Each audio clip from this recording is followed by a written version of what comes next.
যারা গার্ডেনিং ভালোবাসেন তাদের কাছে 12 মাসে বিভিন্ন ধরনের গার্ডেনিংটা করা যায়। এখানে আপনারা দেখতেছেন এগুলো লাই শাক। তো সাধারণত বাঙালিরা লাই শাক খুব পছন্দ করেন।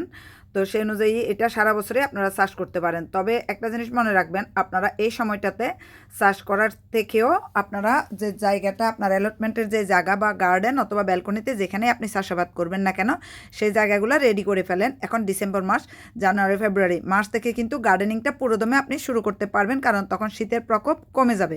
এখন ডিসেম্বর, শীত বাড়া শুরু হয়ে গেছে। জানুয়ারি ফেব্রুয়ারিতে অনেক বেশি শীত থাকবে, তেমন ফসল হবে না। তবে ফসলের মধ্যে দেখা যাচ্ছে যে ব্রোকলি, যেটা আপনারা শাক হিসেবে খেতে পারেন, ব্রোকলি, তারপরে ধনিয়া পাতা আর হলো লাল শাক বা লাই শাক, এই তিনটা জিনিস, কয়েকটা জিনিস আপনারা করতে পারেন আপনাদের বাগানে। তবে এই সময়টাতে এই যে দেখতে পাচ্ছেন, এটা বিভিন্ন ধরনের যে লেটুস পাতাগুলা বলেন বা স্পিনাচ, ওইটাও এখন করা যায়, তবে অনেক বেশি পরিসরে না। যদি আপনি অনেক কম্পোস্ট দিতে পারেন, আপনার অ্যালটমেন্টের আশেপাশে যদি কোনো অ্যানিম্যাল ফার্ম থাকে, সেখান থেকে আপনারা গোবর আর মাটি এগুলো যদি এনে আপনার অ্যালটমেন্টে দেন, তাহলে এই টাইমটাতে কিছু সবজি আপনারা পেতে পারেন। তবে এই টাইমটাতে আপনারা সবজির দিকে নজর না দিয়ে জমিগুলা ভালোভাবে রেডি করে ফেলুন।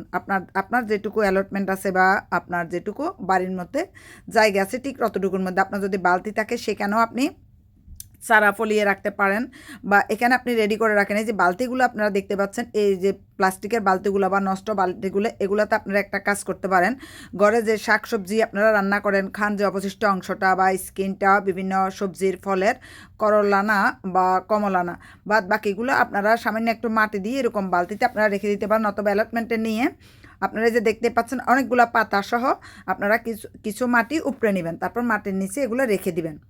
রেখে দিলে ঘটনাটা যেটা ঘটবে সেটা হচ্ছে, আপনি অনায়াসে এখানে বাগান করতে পারবেন পরবর্তীতে, এবং খুব ভালো ফসল পাবেন। আপনি লাউ করেন, কুমড়া করেন বা যে কোনো ধরনের সবজি করেন, করতে পারবেন, কোনো অসুবিধা নেই। অনেক সবজি আপনারা পাবেন।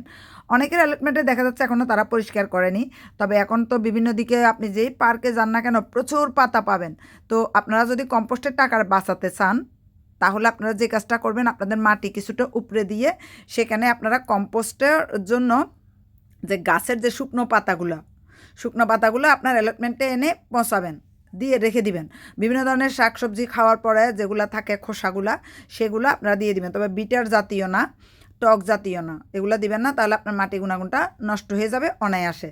এখনও কিছু কিছু গাছে দেখা যাচ্ছে ফসল আছে, একদম নাই আমি বলবো না। আর অনেকে দেখা যাচ্ছে যে লাউ গাছ বা কুমড়া গাছ এখনও তারা কেটে নিয়ে যায়নি, যে বুড়া লাউ গাছ কুমড়া গাছগুলো কিন্তু খাওয়া যায়। তো অনেকে এখন অ্যালটমেন্টটা একদম ফেলে রেখে দিয়েছেন, দেখা যাবে ফেব্রুয়ারির দিকে বা মার্চের দিকে আপনারা যত্ন নিতে আসবেন না, সেটা করবেন না। আপনারা এখন থেকে যত্ন নেন, ঘরে খাওয়ার জন্য ধনিয়া পাতা, পুদিনা পাতা বা লাই শাক, অথবা আপনার পার্সলি যেটা, অথবা ব্রোকলি পাতা, এগুলো আপনারা আপনার অ্যালটমেন্টের এক পাশে আপনি দিয়ে দিতে পারেন। এগুলো হবে এখন, একদম কম হবে ফলন, কিন্তু হবে। তো এইভাবে যদি আপনি অ্যালটমেন্টের যত্ন এখন থেকে নিতে থাকেন, এখন রেডি করতে দেন, আপনারা একবার চিন্তা করেন 2 মাস ধরে যদি আপনার ঘরে যত ধরনের সবজি খান, তরকারি খান, সেগুলো যদি আপনারা এনে এখানে অ্যালটমেন্টটা আপনার মাটির নিচে রেখে দিতে পারেন, তাহলে এই মাটিটা পুষ্টিগুণ পাবে। আর বিভিন্ন পার্ক থেকে অনেকগুলো আপনারা যেখানেই যান, পাতা এনে এখানে মাটি একটু উপরে দিয়ে সেখানে মাটির নিচে দিয়ে দিবেন, এই পাতাগুলো পৌঁছে গিয়ে এখানে সার উৎপন্ন হবে। আর হলো কাঁচামরিচ গাছ, যারা কাঁচামরিচ লাগিয়েছিলেন, বোমা মরিচ বলেন, যে কোনো মরিচ, আপনারা যদি গাছটা এখন শুকিয়ে যায়, তাহলে মনে করবেন না গাছটা মারা গিয়েছে, গাছটা মারা যায়নি। আপনারা গাছ থেকে যেটা করবেন, যেটুকু শুকিয়ে গেছে ওইটুকু কেটে ফেলে দিয়ে আপনারা গাছের নিচে যে কলা খেয়ে থাকেন, পাকা কলার খোসাগুলা কেটে কেটে গাছের নিচে দিয়ে দিবেন। এই যে দেখতে পাচ্ছেন, এগুলো অনেক দামি সবজি বিদেশে, এগুলো কিন্তু এই টাইমটাতে হবে। আপনারা যদি একপাশে দিয়ে রাখেন, বিভিন্ন টাইপের লেটুসের তো কোনো মানে বা সালাদ পাতার তো কোনো নির্দিষ্ট নাম নেই, অনেক আছে অনেক। তো আপনারা যেটা পছন্দ করেন সেটা কিন্তু লাগিয়ে নিতে পারেন। আরেকটা জিনিস বলি হলো কচু গাছ বা আদাটা যদি আপনারা এখন লাগিয়ে রাখেন, তাহলে দেখা যাবে যে অ্যালটমেন্ট রেডি হতে হতে আপনার অনেকগুলো আদও আপনারা পেয়ে যাবেন। তো দেখতেই পাচ্ছেন, এখন মানে যারা একটু চালাক তারা সবাই কিন্তু শাকের বীজটা এখানে ফেলে দিয়েছেন। তো লাই শাকের বীজ প্লাস ব্রোকলির বীজ আর পার্সলি যেটা, এটা কিন্তু হচ্ছে। আমি আমার অ্যালটমেন্টে যেটা করি, মরিচ গাছটা সব দিক থেকে কেটে ফেলে দিই, আর ঘরে যত ধরনের শাক সবজি খাওয়া হয়, ফলমূল খাওয়া হয়, সবগুলোর খোসাগুলো আমি রেখে দিই। পরে যখন আমি যাই তখন এই মাটি উপড়ে সেখানে আমি রেখে আসি। আর যখন আমি কোনো পার্কে যাই, দেখা যায় যে অনেকগুলো পাতা আমি নিয়ে নিই, তো নিয়ে সেটাও আমি শুকনো পাতাগুলো এখানে মাটি উপড়ে সেখানে দিয়ে দিই। এজ এ রেজাল্ট অনেক ফসল আমি পাই, আপনারাও পাবেন।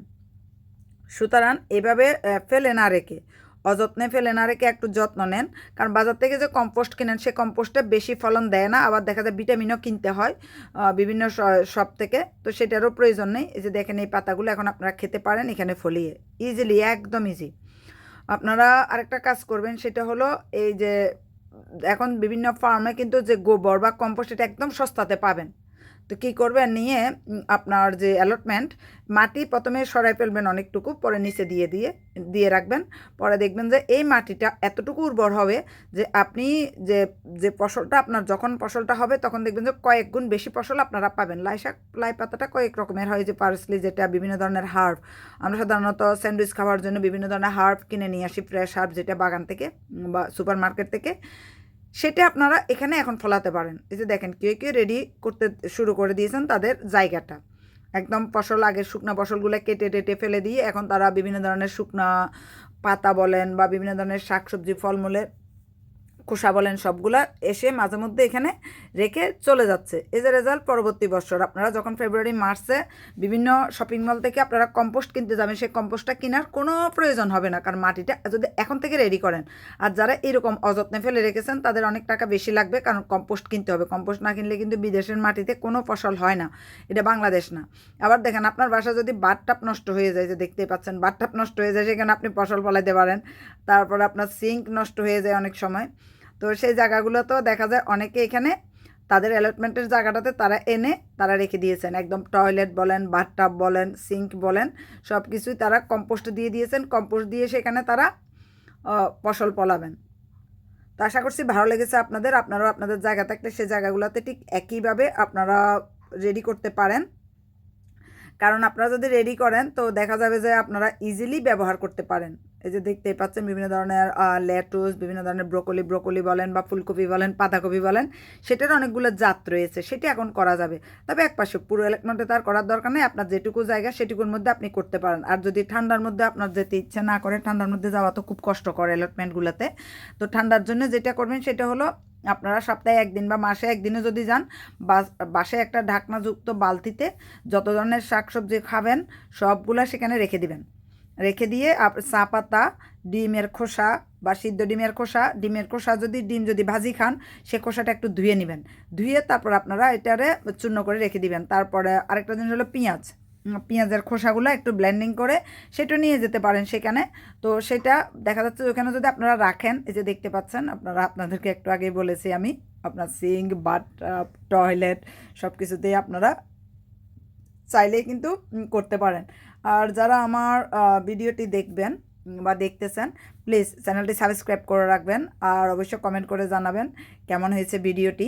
আর আপনারা আপনাদের অ্যালটমেন্টে কীভাবে যত্ন নিচ্ছেন, কীভাবে যত্ন নিতে পারেন সেটা অবশ্যই জানাবেন। যে দেখতে পাচ্ছেন এগুলো কম্পোস্ট রেডি করা হচ্ছে নেক্সট ইয়ারের জন্য।